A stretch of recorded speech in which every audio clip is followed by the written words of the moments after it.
Sinalakay ng mga hold-upper na riding in tandem ang isang gasolinahan sa General Emilio Aguinaldo sa Cavite. Nasa pulyan sa CCTV, pati na ang maaksyong habulan ng mga suspect at pulis. Nasa frontline ng balitang yan si News 5 Mr. Exclusive, Gary De Leon.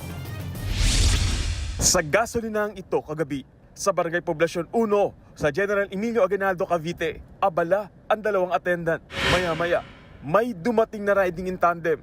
Hindi sila nagtanggal ng helmet nang bumaba sa motor sa kanilapitan ang mga bantay ng gasolinahan. Dito na raw, nagdeklara ng hold-up.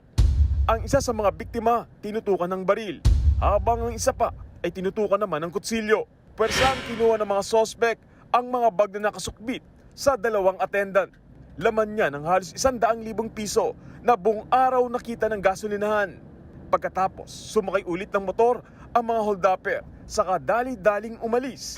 Agad-agad ding nagsumbong sa mga pulis ang mga biktima. Dito na nangyari ang tugisan. Armado ang mga sospek na nakipagbarilan pa raw sa mga pulis. Hinabol po nila yon, then nagtangka pong barilin ng mga patakas na sospek ang mga responding pulis, pero hindi po ito pumutok, kaya napilitan po na magpaputok ang ating mga pulis, kaya tinamaan po ang isang sospek. Sa kuha ng CCTV sa bahagi ng Maraan Alfonso Road, kitang binangga ng police mobile ang sinasakyang motor ng mga hold-upper. Natumba ang mga sospek at agad na aresto ang rider na tinamaan din ng bala sa balikat. Umaripas ng takbo ang isa pang salarin. Nakuhanan pa siyang tumatakas sa isa pang anggulo ng CCTV.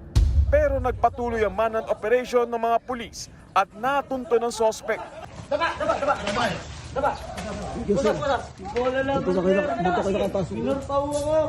Inaalam pa ng mga otoridad kung totoo nga bang minor de edad ang inarestong sospek.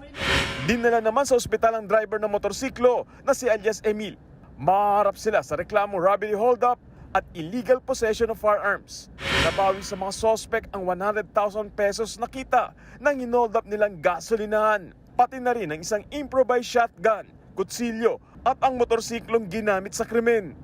Nagbabalita mula sa frontline, Gary De Leon, News 5. Mga kapatid, Julius Babaw po. Para sa komprehensibo at makabuluhang balitaan at talakayan, mag-follow at mag-subscribe na sa social media pages ng News 5.